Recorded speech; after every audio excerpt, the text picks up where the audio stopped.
내가 주야로 주의 앞에 부르짖어 싸우니 나의 기도로 주의 앞에 달하게 하시며 주의 귀를 나의 부르짖음에 기울이소서. 대저 나의 영혼에 곤란이 가득하며 나의 생명은 음부에 가까워 싸우니 나는 무덤에 내려가는 자와 함께 인정되고 힘이 없는 사람과 같으며 사망자 중에 던지운 바 되었으며 살육을 당하여 무덤에 누운 자 같으니이다. 주께서 저희를 다시 기억지 아니하시니 저희는 주의 손에서 끊어진 자니이다. 5절까지 내용입니다. 지금 우리는 환난 중에 하나님 앞에 기원하는 시인데 지난 시간까지 간구시와 더불어 찬양과 간구시를 지금 우리가 살피는 가운데 있습니다. 즉 환난 중에서도 하나님 앞에 찬송하면서 간구하는 시 내용입니다. 오늘은 88편 내용인데요. 이 내용은 고라자손의 시라고 그랬어요. 고라자손들이 지은 시인데 찬양 내용인데 에스라인 헤마느 마스길, 즉 영장으로 마알랏르한롯에 맞춘 노래다라고 나옵니다. 이 말은 무슨 뜻이냐면 그 밑에 나오죠. 밑에서부터 9번째 줄 뒷부분에 보시면 88편은 고라자손인 에스라 사람 헤마느 마스길이란 말은 교훈시라는 뜻입니다. 교훈의 내용을 담고 있는 시다. 그래서 그 마스길 교훈시로서 지휘자를 따라서 마알랏르한롯이라는 말이 나오는데 곧 병자를 위한 곡에 맞추어 부른 노래다. 병자를 위한 곡이라면 좀 더 활력을 일으킬 수 있는 그런 곡이라고 사료됩니다. 그러니까 병자들을 위해서 부르는 그런 노래 곡에다가 바로 이 고라자손들이 하나님을 찬양하는 시를 담아서 부른 노래입니다. 그런데 에스라 사람 헤만은 다윗 시대의 고라자손 헤만을 가리키는데 그를 에스라 사람이라고 표현한 까닭은 정확히 알 길은 없습니다. 어쨌든 이 헤만이라는 사람은 다윗 시대 사람으로서 이미 다윗 시대에 불렀던 그 교훈시 내용을 갖다가 바로 병자를 위한 곡에다가 맞춰서 불렀던 노래다. 자, 그러면 이 시가 다윗 시대에 불렀던 그런 노래라고 볼 수가 있죠. 근데 1절로 5절에는 어떤 내용이냐면 여호와께 부르짖음을 들으시라면서 자기의 처지에 대한 애탄, 내가 아주 극심한 절망 상황, 즉 정말 그 환난, 지금 우리가 환난 중에 하나님 앞에 기원하는 찬양시를 우리가 지금 감상하고 있는데 아주 극심한 환난 가운데 처해 있는 모습을 노래 속에 담고 있습니다. 이제 읽어드린 대로 하나님이여, 여호와 내 구원의 하나님이여, 내가 주야로 주의 앞에 부르짖어 싸우니 밤낮으로 나의 기도로 주의 앞에 달하게 하시며, 내가 부르짖는 이 기도가 하나님 앞에 상달되게 하시고 주의 귀를 나의 부르짖음에 기울이소서. 내가 지금 울부짖음 소리에 하나님께서 귀를 좀 기울여 주십시오. 왜냐하면 대저란 말 우리 보편적으로 안 쓰죠. 대저, 이것이 이는 왜냐하면 이런 뜻으로 이해하시면 됩니다. 나의 영혼에 곤란이 가득하며 나의 생명은 음부에 가까워 싸우니, 내가 죽기 직전이라 이 말이죠. 나는 무덤에 내려가는 자와 함께 인정되고, 저 사람이 이제 머지않아 죽겠다, 무덤 속에 묻히겠다, 그렇게 많은 사람들이 생각한다. 힘이 없는 사람과 같으며 이제는 기력도 차릴 수가 없는, 그래서 사망자 중에 던지운 바 되었으며, 자기는 아직 살아있기는 하지만 죽은 시체 더미에 던져지는 자 같습니다. 내가. 그리고 살육을 당하여 무덤에 누운 자 같으니이다. 대적들에게 죽임을 당해서 시체 덩어리, 시체 무덤이 있는데 그 무덤 위에 자기가 던져져서 살육당한 자의 무덤에 누워있는 자 같이 됐습니다. 주께서 저희를 다시 기억지 아니하시니 저희는 주의 손에서 끊어진 자리이다. 지금 현실을 말하는 거죠.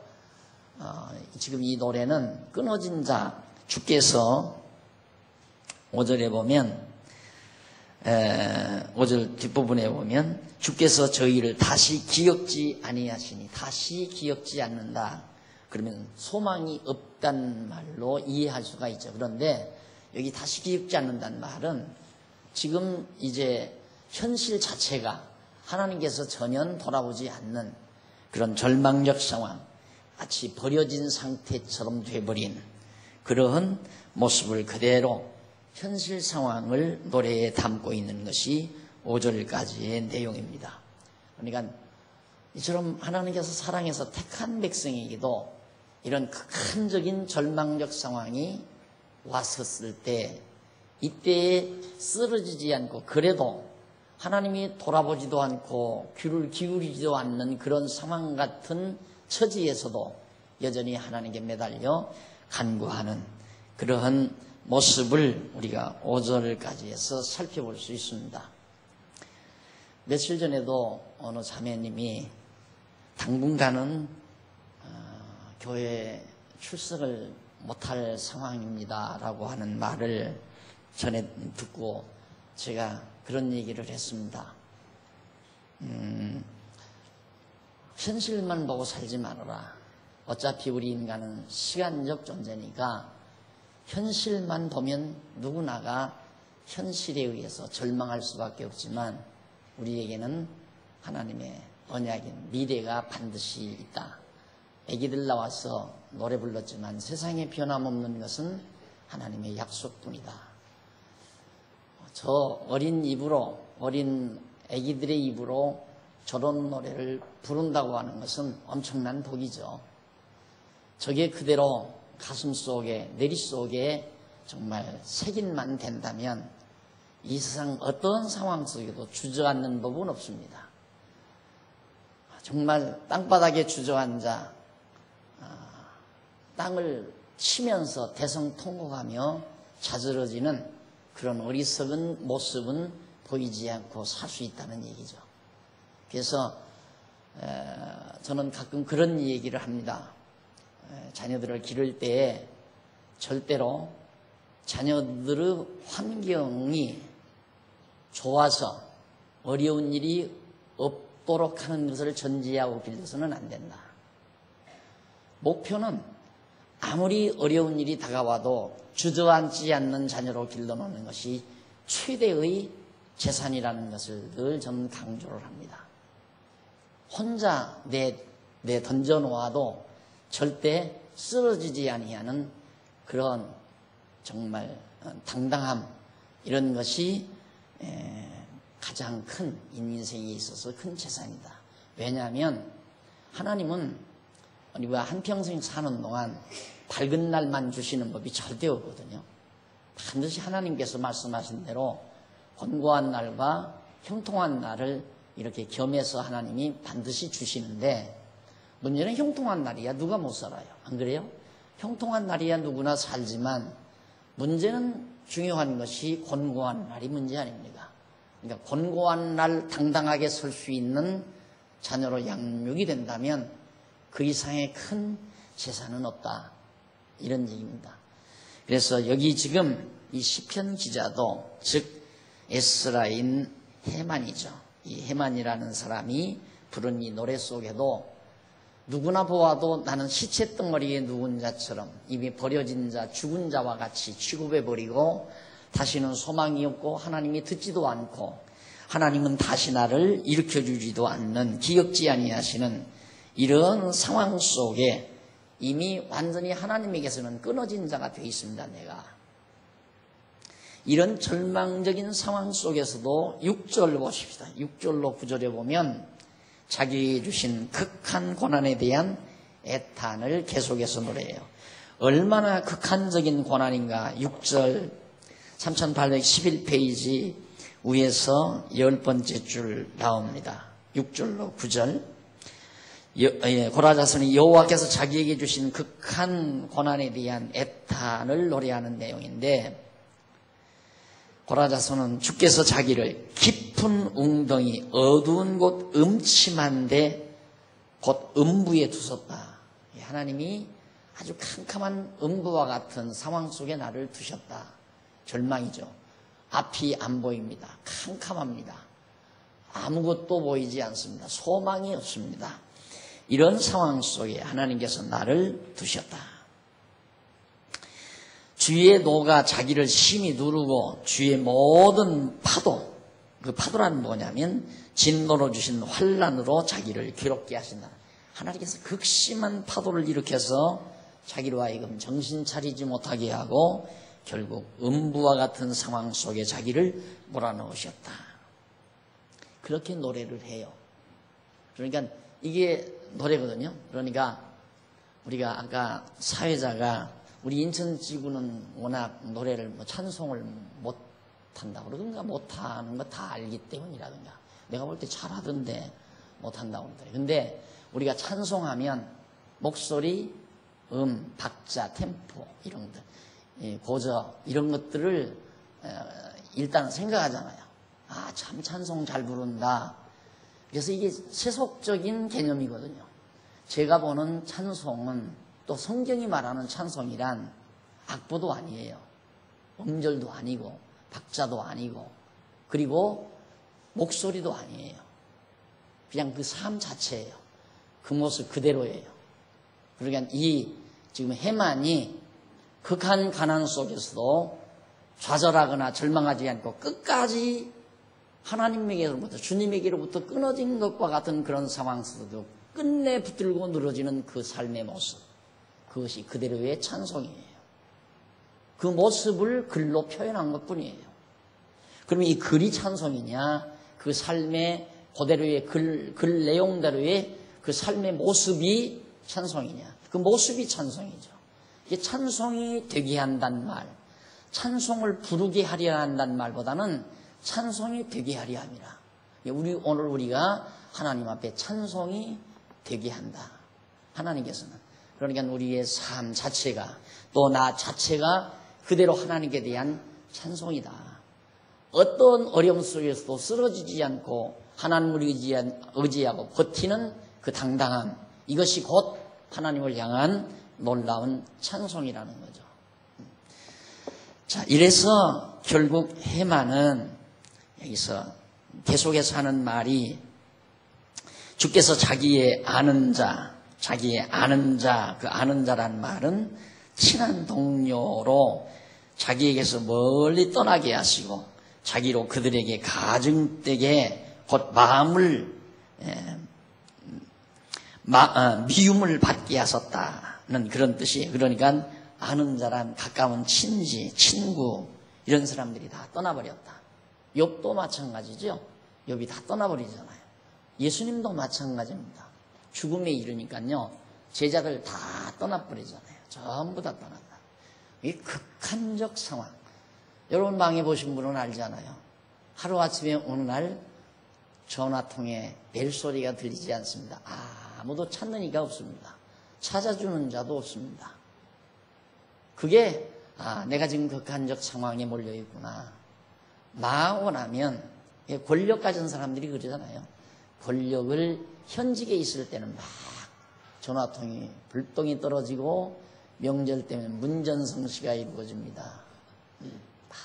그러나 그 자리에서 떠나고 나면 아무도 찾는 이 없는 그런 적막강산처럼 돼버리는 상황. 정말 가까운 아는 자들이 다 나를 저버리고 도리어 미움을 받게 하셨다. 가까운 자들이 나를 미워하게 했다. 도리어. 여기서 가증되게란 말은 멀리, 저 사람 모른 척 하는. 예를 들면, 내가 잘 나갈 때에는 저쪽에 있다가도, 쫓아와서 인사를 합니다. 그러나 내가 다 망해서 초라하게 되지면, 만나서 밥이라도 한 그릇 사달라고 할까봐 모른 척하고 돌아서 버린. 그게 세상 인심 아닙니까? 지금 그런 모습을 이 해만이 노래 속에 담고 있는 거예요. 그러니까 하나님께서도 나를 끊어버리시고 내 가까운 아는 친지들도 다 나를 줘버리고 마치 욥의 처절한 모습, 골고다 언덕의 그리스도의 모습을 연상케 하는 그런 상황이 되신 겁니다. 그래서 자기는 음부에 갇혀서 나갈 수 없게 되었다는 애달픈 그 애탄을 하나님 앞에 노래하는 거죠. 슬픔도, 슬퍼하는 모습도 하나님 앞에 노래하는 거고, 괴로워하는 모습도 하나님께 대한 노래고, 내가 탄식하는 모습도 하나님께 대한 노래라는 사실, 울부짖는 모습도 하나님께 대한 찬양이라는 사실, 이것이 곧 성경이 말하는 하나님께 대한 찬양입니다. 대단한 성악가를 들여다가 엄청난 요금을, 수고료를 지불하면서 대단한 지휘자를 들여다가 아주 웅장하게 정말 관현악을 동원해가지고 정말 이 천정이 떠나갈 듯이 웅장하게 그렇게 노래를 부르고 찬양을 해야 그것만이 찬양이 아니라 그보다도 더 업된 찬양은 내 삶이 바로 업이 된 찬양이다. 더 깊이 있는 찬양이다. 슬퍼하는 것도 괴로워하는 것도 탄식하는 것도 모두가 다 하나님께 대한 찬양의 내용이 된다는 사실을 여기서 엿볼 수가 있습니다. 여호와를 불러서 이렇게 말합니다. 자기가 매일 주께 부르며 주를 향하여 자기의 두 손을 들었다는 애탄을 노래합니다. 하나님이여, 나는 이제 두 손 다 들었습니다. 손 들었다는 말은 나는 완전히 포기해버렸습니다. 무능하다는 얘기죠. 손 들라면 완전히 당신에게 설복당했습니다. 당신이 망하게 하면 나 망하고 흥하게 하시면 흥합니다. 이렇게 하나님 앞에 부르짖는 모습이 9절까지 소개됩니다. 아까 말씀드린 대로 이런 내용들은 모두가 다 언약대로 이루시는 여호와의 신실성에 근거를 두고서 지금 하나님 앞에 찬양을 부르는 거거든요. 이거 역시도. 그러면서 88편 10절로 18절 12페이지 3812페이지 보면 음부의 고통 중에서 구원하여 주기를 바라며 간구하는 내용이죠. 자, 막연히 구원하여 달라는 말이 아니죠. 이거 역시 하나님이 나를 버리시는 것 같지만은 아주 버리지 않는다는 확신이 있죠. 왜? 하나님의 언약이 있기 때문에. 아까 애기들이 부른 대로 세상에 변치 아니하는 것, 이 세상에 변치 아니하는 것은 하나님의 약속밖에 없다. 그러니 이 약속을 의지하고 하나님 앞에 구하는 거예요. 아무리 지금 하나님이 나를 이런 절망 가운데 빠뜨렸지만은 하나님은 날 안 줘버립니다. 그래서 이런 노래가 나오는 거예요. 자, 한번 10절로 14절 거기서 보면 죽은 후에는 아무것도 할 수 없다는 사실을 노래합니다. 하나님, 날 이대로 죽여버리시면 죽은 후에는 내가 아무것도 못합니다. 그런 얘기죠. 주께서 사망한 자에게, 거기 10절, 주께서 사망한 자에게 기사를 보이시겠나이까? 유언이 일어나 주를 찬송하겠나이까? 그렇죠. 죽어버린 자, 사망한 자가 하나님께서 아무리 능력을 행한들 그걸 능력 행하면 뭐 하겠습니까? 아무리 놀라운 일을 행해도 필요 없습니다. 나 죽어버리면. 그리고 유언, 남아있는 혼이 그것이 일어나서 주님을 찬송하겠습니까? 내가 살아있어야지. 그러니까 이대로 날 죽이지 말고 날 살려놓으셔야 됩니다. 이 말이죠. 그러면서 11절, 주의 인자하심을 무덤에서 주의 성실하심을 열방 중에서 선포할 수 있으리까. 그러니까 주의 인자하심을 무덤에서, 주의 성실하심을 멸망 중에서. 그러니까 인자, 사랑이죠. 신실하심, 언약대로 이루시는 진실, 신실성이죠. 그러니까 하나님, 날 다 죽여버리셔서 날 죽여가지고 그대로 무덤 속에 묻어버리시고 또 나를 멸망시켜버린다면 하나님의 언약은 다 숲으로 돌아가 버리는데 하나님의 신실성 성실성을 드러낼 수 있습니까? 또 하나님의 사랑이 확인될 수 있습니까? 이 말이에요. 얼마나 힘있는 찬양입니까? 하나님께서 날 사랑해서 당신의 백성 삼으셔가지고 언약을 하셨는데 내가 이렇게 지금 엄청난 환난 가운데 빠져 있습니다. 이대로 하나님 버리시면 하나님은 나를 통해서 인자함도 드러내지 못하고 성실하심도 나타낼 수 없습니다. 그러니 날 구원하셔야 됩니다. 이 말이죠. 거듭 시편 상고할 때마다 우리들이 느끼는 이런 내면의 힘, 내공이죠. 이런 내면적인 힘이 우리를 이 거칠고 황막한 세상에서도 찌푸리지 않고 살 수 있게 만드는 힘을 공급해 주는 겁니다. 여러분 상상해 보십시오. 동창이 결혼해가지고 초대를 받았습니다. 가보니까 20대 평짜리 아파트를 떡 사가지고 결혼을 해서 아주 좋은 가구들을 들여놓고 화려하게 차림을 차려놨습니다. 근데 그 집에 초대를 받은 자기는 정말 결혼해도 단간 셋방살이부터 시작할 수밖에 없는, 그리고 역시 지하방에서 들어가서 신혼살림을 할 수밖에 없는 상황이에요. 소망이 없는 사람은 그 집에 가서 절망하고 돌아옵니다.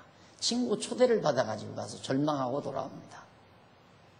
그런데 분명한 약속이 하나가 있습니다.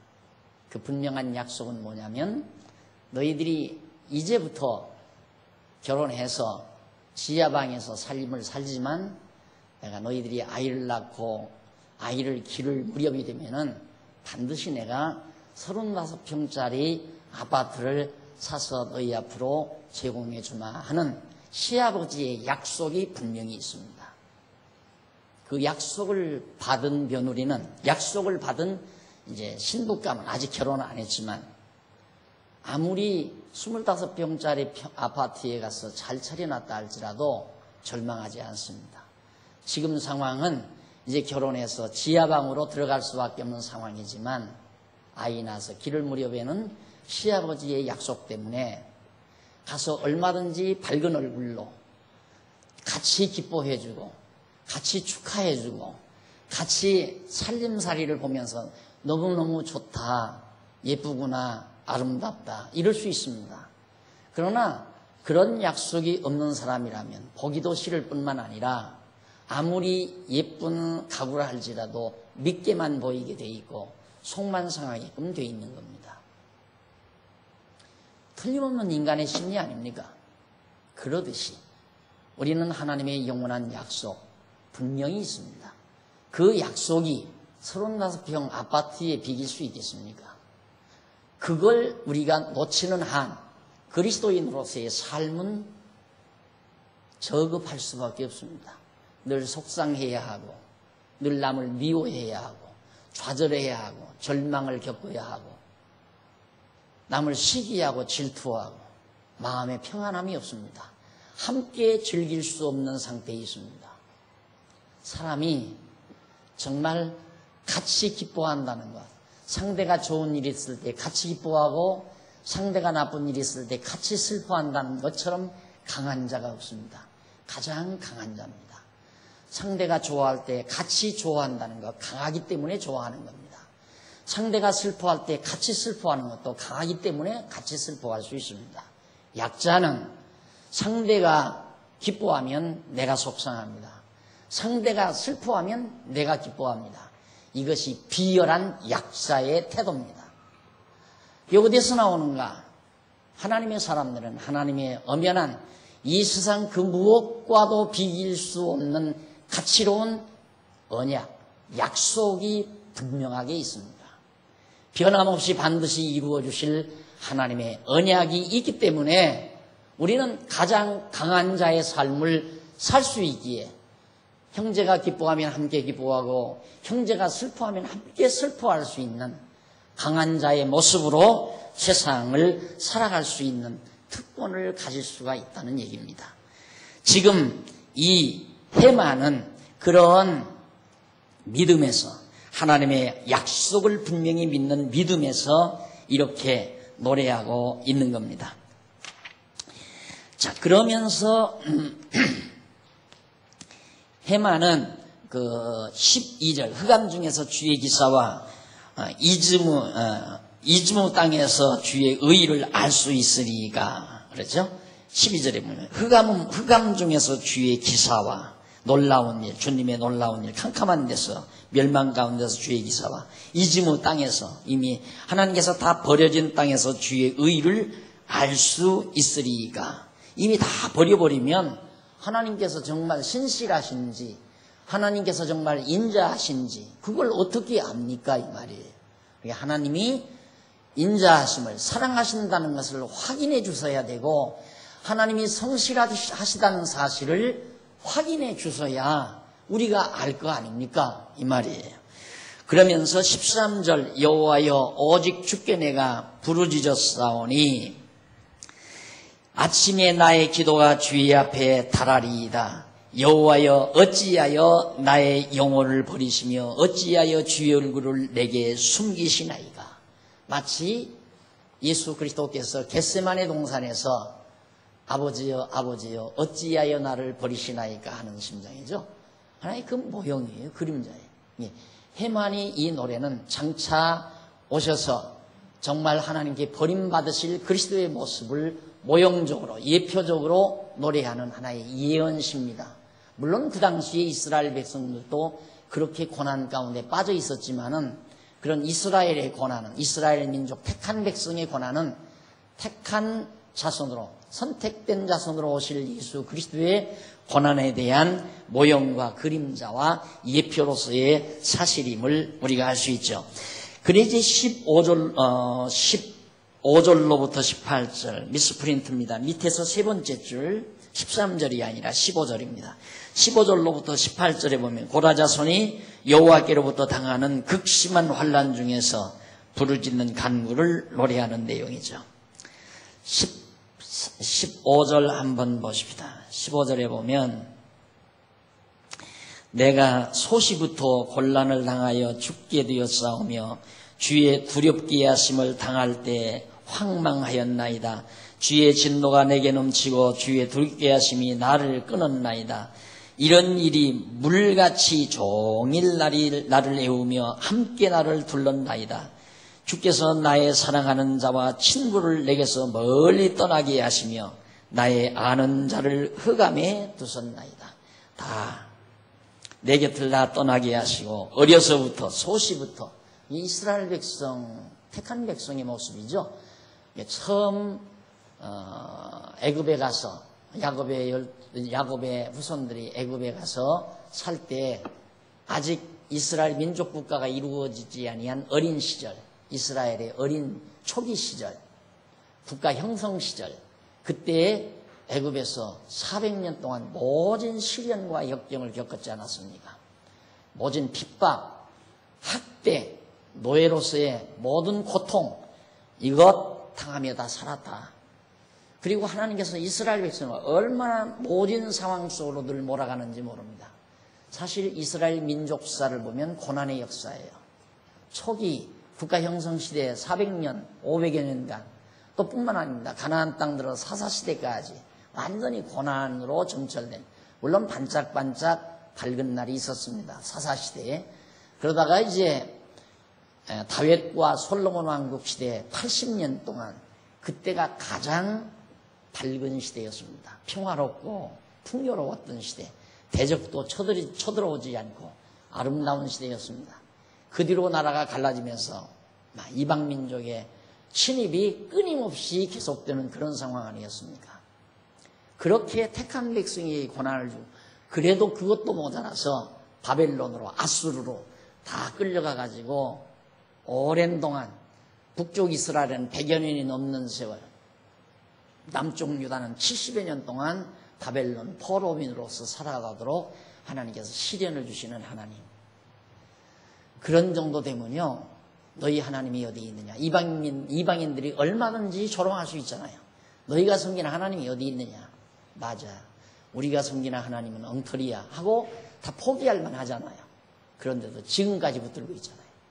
세상의 이 인류 역사 중에 모든 민족 중에 2000여 년 세월 동안 국토를 잃어버리고 국본을 잃어버리고 다 흩어졌어. 세상 여러 열방에 흩어져서 그렇게 망명객으로 살아온 족속이 있으면 한번 찾아보십시오. 아무 민족도 없습니다. 어떤 민족도 없습니다.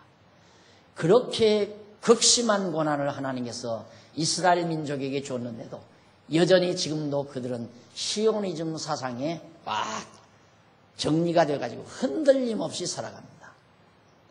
이게 바로 여호와 신앙, 그들의 유일신 여호와 하나님을 믿는 그 신앙이 가져다준 그들의 민족 정신입니다. 그들은 장래가 있죠. 확실히 장래가 보장된 자들입니다. 그런데 오늘 우리도 선택된 백성들이기 때문에 이제는 아브라함의 후손만이 아니라 아브라함의 씨만이 후손만이 아니라 아브라함의 믿음을 가진 우리들까지라도 다 같이 유대인이나 헬라인이나 이방인이나 차별이 없습니다. 이스라엘 민족이 소망이 있다면 오늘 우리도 소망이 그대로 있는 거예요. 자, 고난을 그렇게 주시는 이유가 그처럼 강한 민족, 견고한 민족으로 만들어 가시려는 하나님의 깊은 배려가 그 배경에 있다는 사실을 알 수 있습니다. 따라서 성도 여러분의 삶 속에 얼마나 많은 고난과 역경이 있는지는 일일이 다 알 수는 없지만 어려움이 있다고 해서 좌절하는 것은 여호와 하나님을 믿는 신앙이 결여된 모습입니다. 여호와 하나님을 경외하고 산다면 어떠한 경우라도 여러분이 망해서 친척도 친구들도 다 이웃들도 다 여러분을 모른 채 하는 그런 절망적 상황이 와도 여러분의 입에서는 하나님에 대한 찬양이 나와야 되고 삶 자체가 하나님을 노래하는 그런 삶으로 변화되어져야 된다는 것은 두말할 나위가 없습니다. 그 다음 이제 16절까지가 18절까지 계속해서 한번 보십시다. 주의 진노가 내게 넘치고 주의 두렵게 하심이 16절 나오지 하심이 나를 끊었나이다. 이런 일이 물같이 종일 나를 메우며 함께 나를 둘렀나이다. 주께서 나의 사랑하는 자와 친구를 내게서 멀리 떠나게 하시며 나의 아는 자를 흑암에 두셨나이다. 89편 1절로 8절. 거기는 인자와 성실로 언약을 맺으신 여호와의 권능을 노래하죠. 바로 나머지 인자, 사랑입니다. 헤세드, 자비, 사랑 이런 뜻이에요. 인자와 성실, 신실, 언약대로 이루시는 거짓없는 진실 이런 뜻이죠. 성실성. 그러니까 인자와 성실로 하나님께서 언약을 맺어주셨습니다. 그런 언약을 맺으신 여호와의 능력을 노래를 해버려요. 자, 그러니까 아직 이루어지지 않았어요. 안 이루어졌어도 하나님의 언약은 반드시 이룬다는 것 때문에 노래가 나오지요. 당당하지요. 아까 말씀드렸죠? 비록 신혼생활이 지하 단간방에서 시작이 될 망정 친구가 화려하게 이쁜 아파트에 첫 살림을 꾸미는 모습을 보고 좌절하지 않는다. 왜? 약속이 있기 때문에, 시아버지의 약속이 있기 때문에. 그것 가지고도 그 친구와 함께 야, 아파트 이쁘다, 장롱이 너무너무 예쁘구나 다 칭찬하고 함께 기뻐하고 함께 즐거워할 수 있습니다. 그 소망 때문에. 그러나 그 소망이 없으면 대접받다가도 나 속 아파서 가야 돼 하고 낄낄대다가 자리에서 일어나서 미리 돌아오면서 혼자서 남모르는 눈물을 흘릴 수밖에 없는 게 인간의 모습 아니에요. 우리는 안 그렇습니다. 우리는 정말 어디에도 비교할 수 없는 엄청난 가치로운 하나님의 언약이 우리에게 주어져 있기 때문에 그것 때문에 우리는 힘 있는 자로 살아갈 수 있다는 것, 늘 잊지 말아야 한다는 것은 바로 두말할 나위 없는 진리라는 것을 다시 한번 기억하시기를 바라고, 자, 거기 이제 1절로 8절에서 권능, 여호와의 권능 그대로 언약대로 이루어 주실 여호와의 권능을 노래하는데 한번 읽어보십시다. 1절 내가 여호와의 인자하심을 영원히 노래하며 주의 성실하심을 내 입으로 대대 알게 하리이다. 내가 하나님 틀림없이 능력으로 사랑으로 맺어주신 그 언약을 이루실 것을 대대로 주의 성실하심을 봐라. 우리 주님, 우리 여호와 하나님은 거짓없이 언약대로 이렇게 이루셨다는 것을 대대로 영원토록 내가 알게 하겠습니다. 전파하겠습니다. 이 말이죠. 2절 내가 말하기를 인자하심을 영원히 세우시며 주의 성실하심을 하늘에서 견고히 하시리라 하였나이다. 내가 말하기를 바로 여기 해만 89편은 에스라인 에다느 마스길이라고 그랬죠. 에다느 마스길이라고 그랬는데 에다느 마스길이라는 말이 다시 한번 거기 조금 보시고요. 3814페이지 성경 본문 말고요. 그 밑에 보면 두 번째 줄 끝부분에 보면 89편은 에스라 사람 에단이라는 마스길, 에단이 마스길 곧 교훈을 위해 부르는 노래, 교훈을 위해서 부르는 노래라는 겁니다. 그래서 에스라 사람 에단은 솔로몬과 같은 시대 사람으로서 열왕기상 4장 31절에 나와요. 그러니까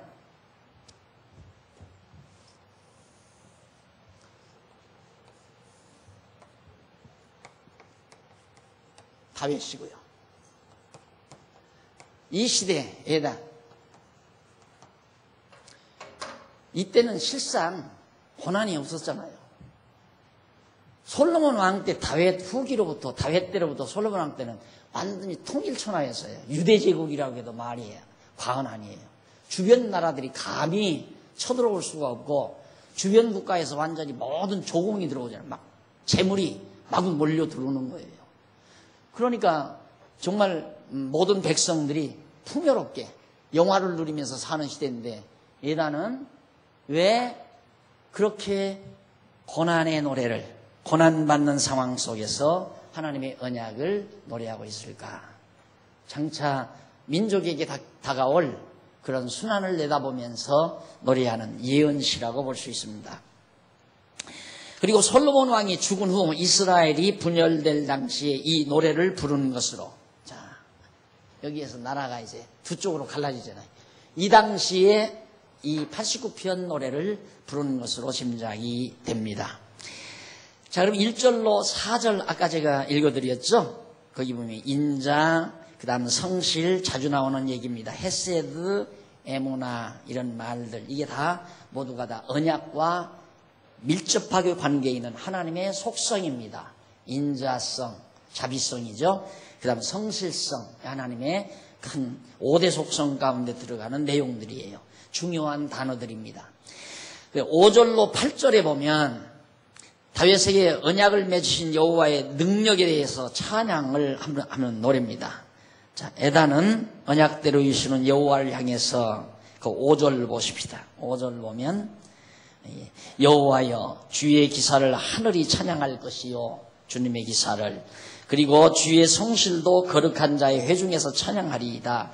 왜냐하면 궁창에서 능히 여호와의 비교할 자 누구며 권능 있는 자 중에 여호와와 같은 자 누구리까? 이렇게 여호와처럼 언약하시고 언약대로 이루시는 권능 있는 자가 아무도 없습니다. 하나님은 거룩한 자의 회중에서 심히 어미하시오며 둘러있는 모든 자 위에 더욱 두려워할 자신이다. 여호와 만군의 하나님이여 주와 같이 능한 자 누구리까? 여호와의 주의 성실하심이 주를 둘렀나이다. 나라가 이처럼 갈라져서 다윗 왕조가 아주 빈약하게 되죠. 빈약하게. 아주 나약하게 돼버려요.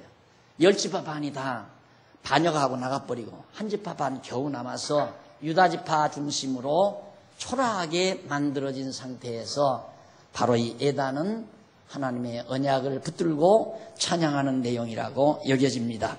다음 시간 우리 계속해서 89편 계속 9절로 18절 내용 언약대로 백성을 높여주시는 여호와의 능력을 찬양하는 내용을 살피도록 하고 오늘 강의 여기서 마무리합니다. 기도하십시다. 살아계신 하나님 아버지 은혜와 사랑을 감사합니다. 이 세상 험악합니다. 사특하고요. 정말 우리들이 여호와 의지하는 신앙이 아니면 우리는 때때로 통곡해야 되고 때때로 좌절해야 되고 때때로 주저앉아야 되고 쓰러져야 합니다.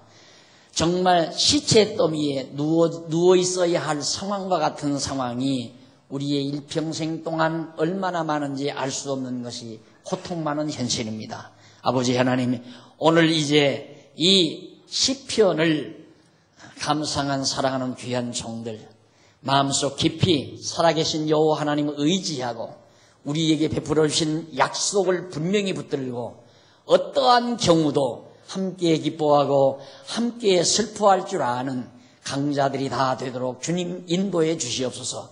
그런 삶의 모습이 곧 하나님께 찬양이 되게 해 주시옵소서.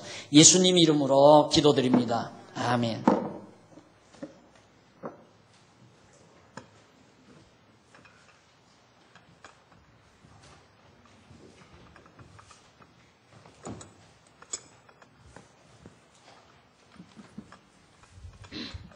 오늘 말씀 감사드립니다. 우리 찬송 249장 찬양하겠습니다.